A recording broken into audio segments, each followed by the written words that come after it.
Joshua stood at the edge of the Jordan. The river was swollen, running fast. He had no Moses to turn to now, no burning bush, no pillar of fire, just a new generation behind him and an impossible land ahead. Moses was gone. The towering figure, the one who spoke to God face to face, gone. 40 years he had led them through searing desert winds and crushing doubt. Now a new generation stood on the edge of everything they had been promised. A land flowing with milk and honey stretched before them, but between them and that promise stood the Jordan River, and beyond it fortified cities, towering walls, and fearsome giants. God goes before his people, every time. That is the truth this story will prove. The mantle of leadership, God has commissioned to Joshua. The mantle of leadership fell to Joshua, a man tested, faithful, but surely crushed by the weight of what lay ahead. Could anyone fill Moses' sandals? Could anyone lead this stubborn, miraculous people into the promised land? The memory of wandering, the hope of generations, the very future of God's covenant people, all on him. He had seen God's power. He had stood with Moses at Rephidim, witnessed the Red Sea part, watched the manna fall. But now it was his turn to lead, his turn to face the unknown, his turn to command a people who had often strayed, often doubted, often complained. And then the voice of God, not in a burning bush, not from a mountaintop consumed by fire, but a direct personal commission. Moses, my servant, is dead. Now therefore arise, cross this Jordan, you and all this people, to the land which I am giving to them, to the sons of Israel. A divine command, an unmistakable call. 3 times God commanded him, be strong and courageous. 3 times he reiterated the promise, I will be with you wherever you go. This was not just a general encouragement. This was a divine anointing. God was not merely sending Joshua. He was empowering him, equipping him for the impossible, for the conquest ahead, for forging a nation born not of human might but of faith and a divine mandate. Do you know what that means for you? When God calls you to something impossible, he does not send you empty-handed. He goes ahead of you. He has already been there. Spying out the land, faith, fear, and Rahab's courage. Jericho, a formidable fortress, a city of high walls guarding the heart of Canaan. Its very name struck fear into the hearts of men. Could it be conquered? Was God truly with them? Joshua knew that for the people to conquer, they needed more than just courage. They needed assurance. They needed to see God moving, even in the shadows of the enemy's strongholds. The spies moved under the cloak of night. 2 men, chosen by Joshua, slipped into Jericho. Their mission was clear: assess the defenses, gauge the enemy's spirit. But as they gathered information, another force was already at work. God had already gone before them. Fear had already gripped the inhabitants of Jericho. Word of Israel's miraculous journey, of the parted Red Sea, of the defeated kings, had spread like wildfire. Their hands trembled, their knees buckled, their courage drained like water through sand. God was already paving the way, even before the first battle. Then a most unexpected ally, Rahab, a woman living on the city wall, an outcast in her own society. But Rahab had heard, she had believed. I know that the Lord has given you the land, she declared, her voice steady while the city around her trembled. She defied her own people. She risked her life. She hid the spies and sent the soldiers chasing shadows. Her faith was audacious, her courage unwavering. And in return for her faithfulness, a covenant was struck. A scarlet cord, a symbol of hope, would mark her home for salvation when judgment came. A powerful reminder that God's grace reaches beyond all human boundaries, drawing in even the most unlikely souls, weaving their courage into the unfolding story of his chosen people. Crossing the Jordan, a promise powerfully realized. The Jordan River, swollen, rushing, a natural barrier imposing and seemingly impassable, it stood as the final frontier. 40 years of wandering were behind them.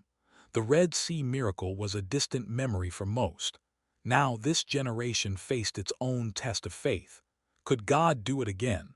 Would he manifest his power as he did for their fathers?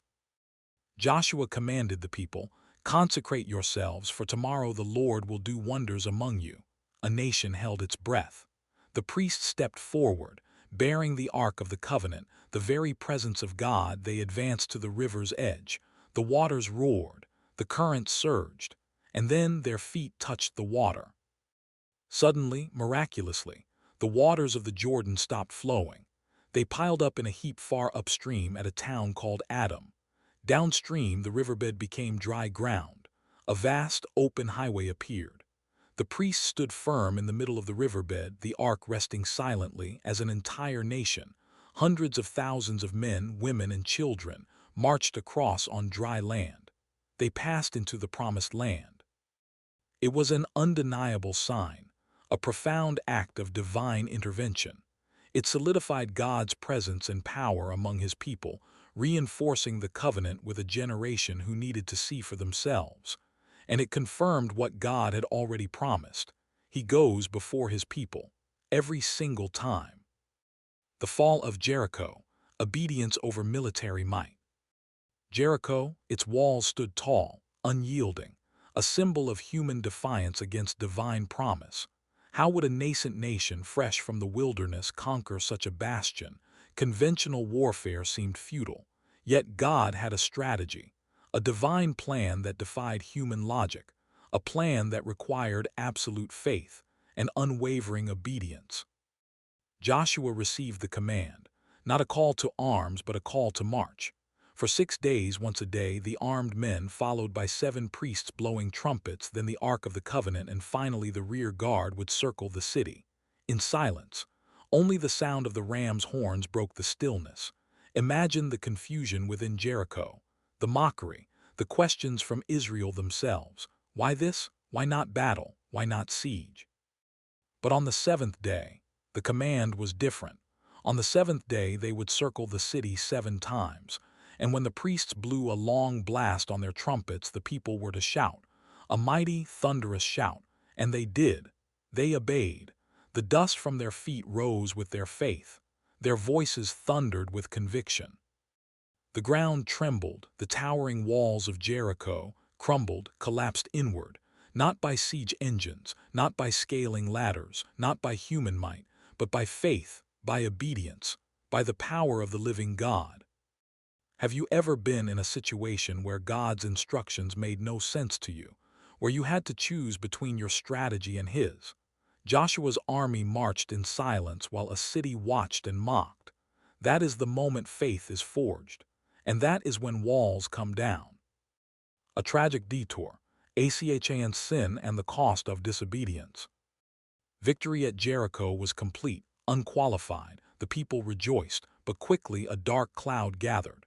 The next target, Ai, a smaller city, seemingly insignificant after Jericho's downfall.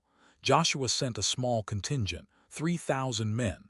They were confident, overconfident, and they were rooted. They fled before the men of Ai, leaving 36 dead on the field. Men who had watched walls crumble ran. Men who had crossed a river on dry ground fled in terror. Dust and shame where there should have been victory. Joshua fell on his face before the ark of the Lord. Why, Lord, why this defeat? Had God forsaken them? The answer came stark and clear. Israel has sinned. They have also stolen and deceived and put it among their own possessions. Achan, one man, one secret act of covetousness.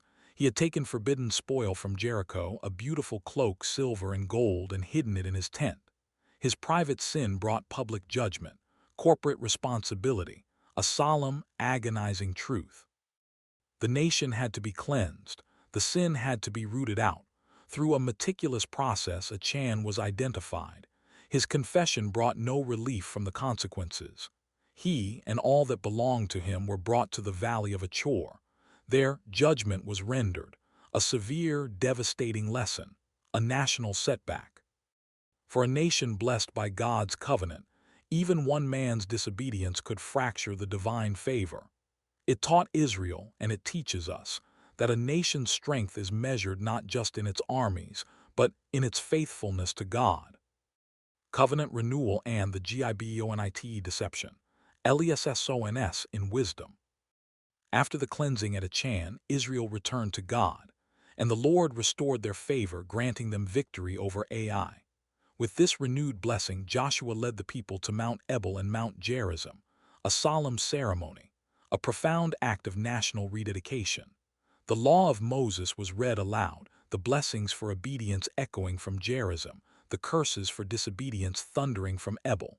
It was a powerful, visceral reaffirmation of Israel's commitment to God's law, to his covenant. Their very existence depended upon it. But even in moments of spiritual high, human fallibility loomed.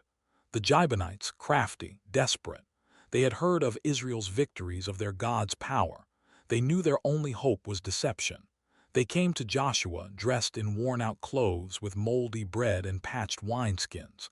They claimed to be from a distant land seeking a peace treaty. They spun a convincing tale. Joshua and the leaders of Israel listened. They examined the evidence, but they made a crucial error. They did not inquire of the Lord. They relied on their own judgment, on their own sight. They made a treaty, and only 3 days later they discovered the truth. The Gibeonites were neighbors. They lived right there. Israel had been bound by an oath sworn in the Lord's name, an oath made without seeking divine counsel. It was a costly lesson in wisdom, in diplomacy, in national agreements. It showed that even a nation under God must constantly seek his guidance in every decision, lest human cunning lead them astray from his perfect will. Trusting God's counsel is paramount for a nation's integrity and future. Sun, stand still. Divine intervention in the battlefield. The Amorite kings, enraged by Gibeon's defection and Israel's advance, united. 5 kings, a powerful coalition. They marched against Gibeon, intending to crush them. But Gibeon, now allied with Israel, called for help. Joshua responded swiftly, marching all night with his mighty warriors. The battle erupted, fierce, brutal. Israel struck with God's favor. But as the day wore on, Joshua saw the sun beginning to set. Victory was at hand, but the enemy still fled into the shadows of the hills. If night fell, many would escape. If night fell, the momentum would be lost.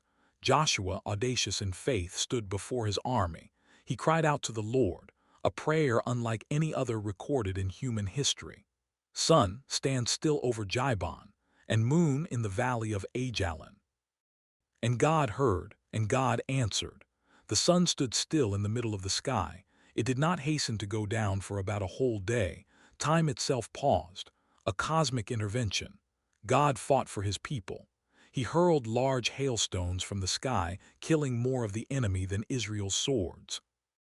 Never before and never since has there been a day like it, a day when the Lord listened to the voice of a man, because the Lord himself fought for Israel. He does not just equip his people and send them out. He fights for them. He commands creation itself on their behalf. God goes before his people, and even time bends when he leads the way. Inheriting the land, Joshua's farewell and a nation's legacy. The wars in Canaan span years, years of relentless campaigning, years of divine assistance. Bit by bit the land was subdued, the kings defeated, the giants overcome, and finally, after decades of promise and struggle, the promised land was divided. Each tribe received its inheritance. The dream of Abraham, the covenant with Moses, the vision of Joshua realized. God had been faithful. He had brought them into a land flowing with milk and honey, a tangible fulfillment of his sacred word. Joshua grew old. His work was done. He gathered the tribes of Israel one last time at Shechem. His voice, perhaps weathered by age and battle, still carried the weight of divine authority. He recounted God's faithfulness from Abraham through Egypt, through the wilderness to this very day. He laid out the choice before them, a choice for all generations, a choice that still echoes in the hearts of people today. Choose for yourselves this day whom you will serve. But as for me and my house, we will serve the Lord. A powerful, poignant farewell charge, a call to faithfulness, a demand for remembrance. Joshua established a lasting legacy that while God fulfills his promises, the people must continually choose to honor their covenant. Joshua died at 110 years old, a servant of the Lord. He led a nation. He forged a people. He left behind a legacy of audacious faith, unwavering courage, and total dependence on a God who commands the impossible. His story is our story. The same God who went before Israel, parting the Jordan, bringing down Jericho's walls, commanding the sun to stand still, has gone before men and women of faith throughout history, the pilgrims who knelt on frozen ground, the generals who asked for divine guidance before impossible battles, the preachers who carried the gospel into untamed wilderness. They all placed their trust in the God of Joshua, and God went before them too. That same God is speaking to you today. Will you trust in a God who commands the impossible, for his purposes are always true? Will you, as an individual, as a family, as a nation, choose this day whom you will serve? If Joshua's story has ignited your faith, let it be known. Share your thoughts in the comments below. How has God gone before you in an impossible situation? Like this video, subscribe to our channel for more journeys into God's Word, and share it with someone who needs to hear this message of divine courage and purpose. God bless you, and God bless America.